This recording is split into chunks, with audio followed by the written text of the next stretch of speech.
Ladies and gentlemen, I have never seen the Call of Duty community in this much of an uproar in a long time.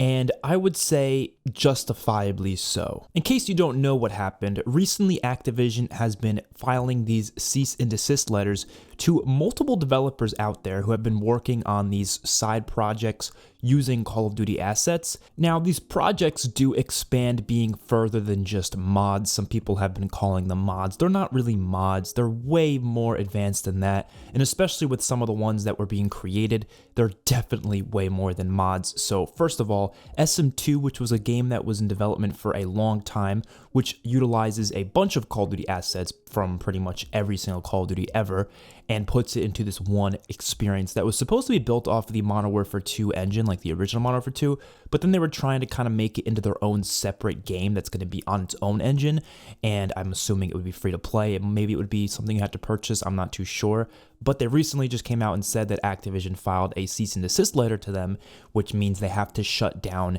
their entire operation on this thing, and then they cannot release it.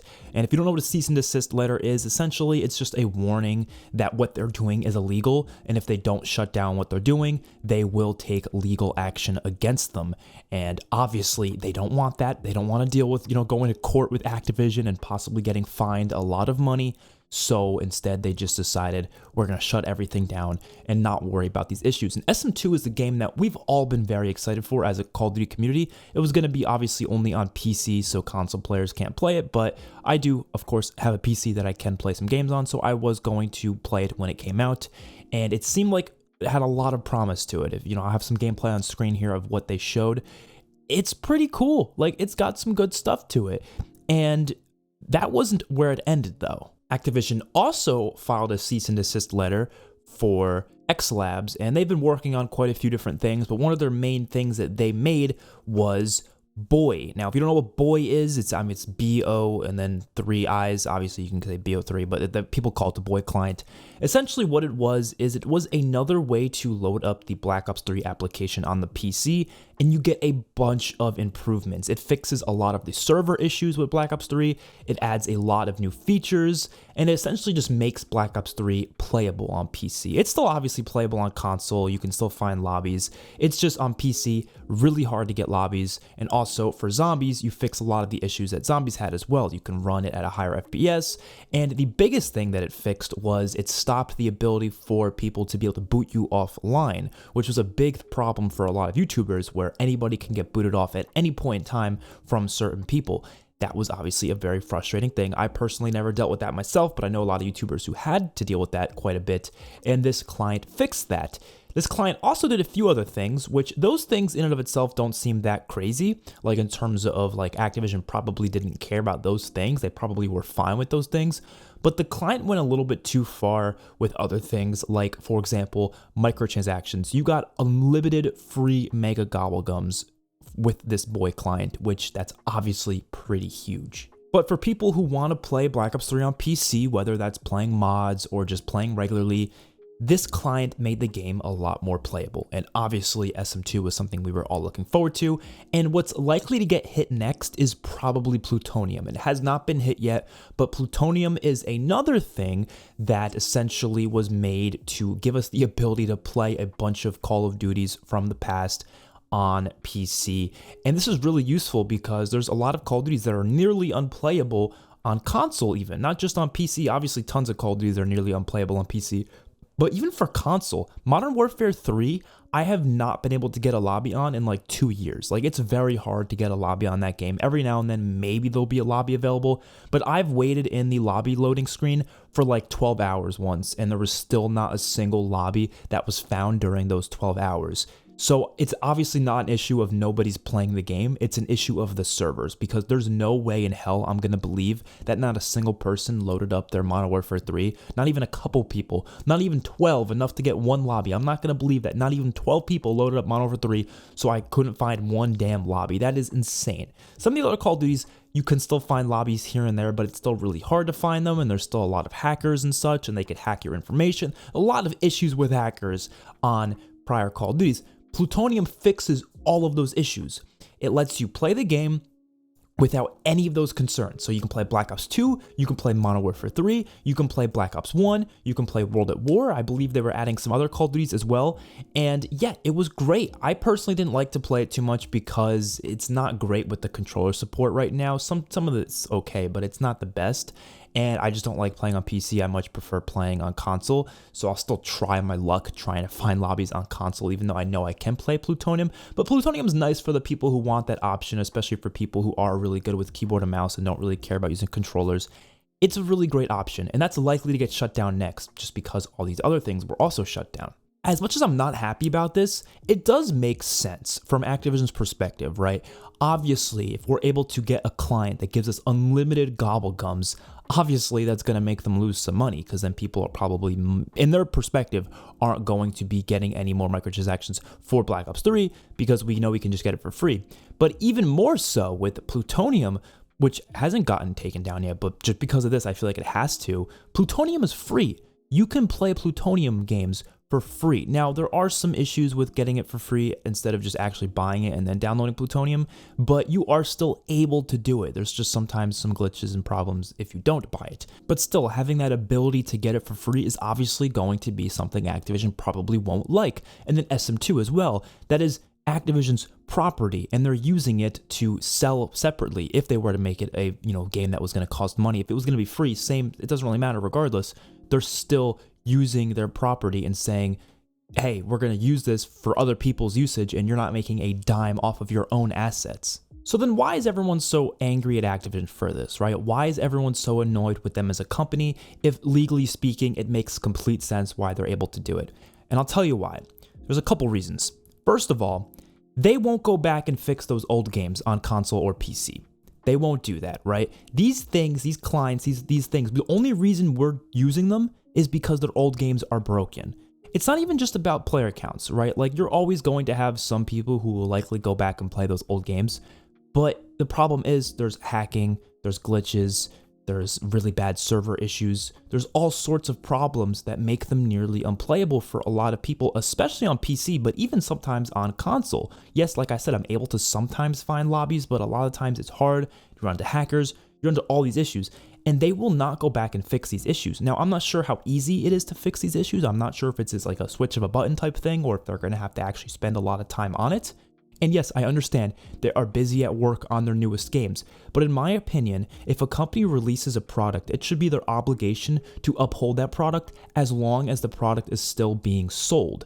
That is just how it should be, because people are still buying this game for full price, mind you. Yes, you can get it for cheaper in some places like GameStop or other places, but on Steam, Black Ops 2, which is a more than 10-year-old game at this point, it still costs $60, and then you add the DLC, it's another $50. It's over $100 for the entire game for Black Ops 2. That is insane. It's a 10-year-old game, and it's that expensive, and it's nearly unplayable. You're gonna charge $100 for a game that is unplayable. I don't care how old that game is. If you're gonna still charge that much, you need to uphold it. You need to fix it. Now, if they were to decrease the price of it, maybe make it like $10, it goes the same for all the old Call of Duties, then I don't think it would be the same issue, because now it's like, okay, well, they're not really charging a lot for it, so if someone does spend their money on it and they get a bad product, it's like, whatever, it's an old game, so be it. But they're still charging a large amount, and that even goes sometimes for Xbox. Even Call of Duty 2 and Call of Duty 3, which came out in 2003 and 2005, I think. No, they're really old. They came out a long time ago, and those are $20 on Xbox. What? You're gonna charge $20 for a game that's that old? What? That is the problem. They're charging nearly full price for most of these games that are really old, and they're broken. They're not fixed. So when people went completely out of the way to make these clients that we can play and enjoy because we love these older Call of Duty games, right? Obviously, I still love a lot of the new stuff as well, and a lot of the newer Call of Duties are still very playable. I would say any COD like Infinite Warfare and above, you can still find a lobby on Xbox. I'm not really having issues with those games, but when it comes to these old classic games, I don't want these games to just die out, right? And that is what it seems like Activision wants. They want those older CODs to practically die out. And that's really unfortunate because it still is their product. It still is something they made in the past. And again, they're still selling it for nearly full price in a lot of places. So why not fix it or decrease the price of it? Those are the two options you got there, right? Those are the two options. And another thing that's really shitty about this is these developers, they spend so much time on it and they're just told to stop doing it, right? Now, I will say, like I said before, I think these developers could have been a bit smarter about how they went about it, especially for the BOIII client. I really don't think Activision would have a problem with the BOIII client if it didn't give you unlimited microtransactions, as in for the gobblegums, right? If they didn't give you those for free, then I do think Activision probably wouldn't have an issue with it. If it was just there to fix the booting problem and fix a lot of other server issues, I really don't think they'd have an issue because you still have to buy Black Ops 3 to play that. And so I really don't think it would have been an issue. For SM2, it's a bit more complicated because like they're trying to make this their own separate game. They probably should have just kept it as a mod on Modern Warfare 2's engine, so we still had to buy Modern Warfare 2 to get it, but it would just be a bunch of different assets from other Call of Duties. Again, I don't think Activision had a problem with that either, so I'm not trying to put blame on the devs here, but I do think they could have probably went about it a little bit better. But my thing is, well, why can't Activision say that? Why can't Activision tell them exactly what's okay and what's not okay? Because it's very obvious it's certain things they're not okay with. Because if it was the entire concept of it that they weren't okay with, then they should have said that years ago. Because SM2 has been worked on for years, and everyone's been knowing about it. Obviously, I'm sure Activision knew about it years ago when they started working on it. So why didn't they say it right away? Why did they wait till now to say something? And I think it was because just recently, that's when they decided to change like where the engine is. Instead of it being part of Modern Warfare 2, it's like a separate thing. Why can't Activision just say that? Why can't they just say, you can still do your thing, but just don't do it on a separate engine? Like something like that, you know what I mean? Instead of just telling them to stop everything they're doing and delete it all, which is essentially what Activision says with the cease and desist, not just for them, but also for the BOIII client, and likely what's going to happen with Plutonium as well. At the end of the day, we know the reason they're doing this, mainly, is because they want everyone playing the newest Call of Duty game. That is the main reason, because they're not just doing this with this, they're doing it with their own games as well. Look at Warzone 1. Why did they remove Rebirth and Fortune's Keep when Warzone 2 came out? Because they wanted you on Warzone 2. That's their only reason. They don't want you playing their old games, which is a crazy philosophy to me. I feel like they should just want you to be playing any of their games, but instead they want you on the newest one, and that's it, right? They want you playing the current game because that is the game that they are constantly adding, updates to and new bundles and such. So they think you're more likely to buy stuff if it's on the newer game. If you're playing the old games, they don't expect you to keep buying stuff, which is a fair point, sure. But in my opinion, if you want people to play your newest game, just make the game better. Just make it better. There's very clearly reasons why people aren't playing it. It's not because there's other better Call of Duties out there. That's not why they're not playing Modern Warfare 2. It's not because they'd rather play Black Ops 3, although I think they would rather play Black Ops 3, a lot of people, including myself. That's not why, though. If they don't have access to Black Ops 3, they don't have access to any Call of Duty except for Modern Warfare 2, it doesn't matter. If they don't like Modern Warfare 2, they're not going to play it. They'll go play a different game, or they'll just not play a game at all. Now, obviously, it doesn't apply for everyone. Some people are weirdly imprisoned by Call of Duty and just they need to be playing any Call of Duty game 24/7. Those people exist. But generally speaking, if they don't like Modern Warfare 2, nothing's going to make them play it other than the game actually just being better to begin with. And obviously that's easier said than done. There's plenty of design features and such that some people like and some people don't. I don't like the fact that the game has a very slow-paced movement, but some people like that. So they're not going to just change it just because I want it to be fixed. But at the end of the day, we play what we like and we play what we don't like. And I think Call of Duty needs to do a better job of just accepting that fact and just letting us play the Call of Duty we want to play, even if it's an older game. And I would spend some money, even microtransaction money, on some of the older CODs every now and then, honestly. Like even on Infinite Warfare, a couple months ago I actually did. I kind of wanted to get one of these variants, and I didn't really feel like spending the time grinding for it. So I was like, okay, I'm going to throw $10 in there and just see if I can get some salvage from supply drops. And, I did get enough salvage for it just from $10. And I was like, okay, cool. And then I bought the variant. Like, I will do that every now and then. And honestly, I'm more likely to do that on Infinite Warfare than I am on Modern Warfare 2. because I actually like Infinite Warfare and I don't like Modern Warfare 2. You know, so it's as simple as that. Let us play the games we like. I'm more likely to spend money on a game I do like, but trying to sabotage your old games just to play the new one, it's just not a good idea. That would be like if Pepsi came out with a new flavor and people despised the flavor. They just didn't like it. They didn't want to drink it. They didn't want to buy it. So instead of Pepsi just maybe making that flavor better, maybe making some changes to it, they instead just make it really difficult for you to get access to the original version of Pepsi. So they think you're going to be forced to get the new flavor, but no, that's not what we're going to do. We're just going to go drink Coke or Dr. Pepper or any other soda that I could possibly find. Or hell, I'll just go drink water. I'm not going to drink your flavor that you came out with because guess what? I just don't really like it. And that's okay. I have no hate towards the developers. It's their own game. If they want to make it that way, that's fine. I really don't have any hate towards Infinity Ward. I know I completely complain about their design philosophies 24/7, but at the end of the day, there's talent behind these companies. There is Treyarch, Infinity Ward, Sledgehammer, Raven. They have talent there. If I disagree with some of their design philosophies, that's okay. It's not the end of the world.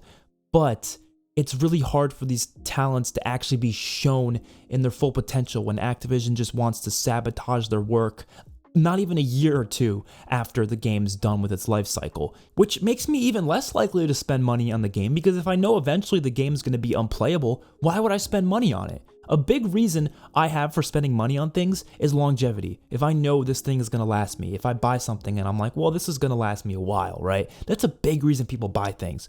Why would I spend money on a game that I know they're going to just forget about in 5 years because they're just going to be like, oh, well, it's an old game, so let's just let the hackers and the glitches and the server issues pile up to the point where it's basically unplayable and people have to take the game into their own hands, make different clients of it so we can actually play the damn game that we actually like to begin with. You can't be doing that, right? Like, I think I genuinely would spend more money on Call of Duty if I knew for a fact the game was going to get constantly fixed if there was any issues that was brought up. And like I said, I know it's hard to do that. I know from a development standpoint, that sounds so insane because how are they going to do that? They're working on the next game. They can't keep going back to the old game.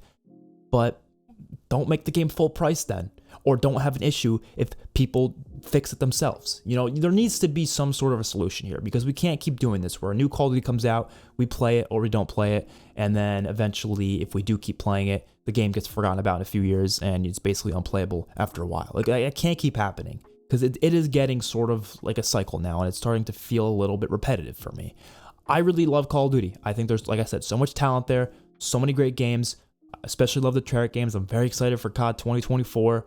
But it's hard to be excited for the longevity of these games when I know they're probably going to get forgotten about. Thankfully, I can still go back and play zombies and not really have a problem with that. I play on console, so I'm not having the issues people are having on PC with zombies. But, there's only so much I can do with that. If I want to play multiplayer, it's unfortunate that I really can't play like more than half of the Call of Duty games because the servers are just destroyed. So, yeah. Let me know your guys' thoughts in the comment section below. Keep it civil though. I know a lot of people are like doing the hashtag #Activision thing. I honestly don't think that does anything. Like, I understand there's a lot of issues with the company and I agree with those sentiments, but like I'm not gonna go around saying #Activision because I don't think it does anything. I don't think it accomplishes anything. I think bringing up debates like this is what's actually possibly going to be helpful, or really just voting with your wallet is the best thing to do, right? Like, if you don't like what Activision's doing, just don't spend money on these newer Call of Duty games. That's probably the best thing you could do. If you want to spend money, honestly, spend money on the old Call of Duty games. Show them that you're still playing those ones, and maybe they'll actually start to care about them once you start putting some money in the old ones. So I don't necessarily think you don't have to spend any money on COD. Just spend money on the CODs you like. If you don't like the game, don't play it. Don't spend money on it. Don't support it. That's how I think you should really do it. So let me know your guys' thoughts in the comment section below. I will see you all in the next one. Peace out.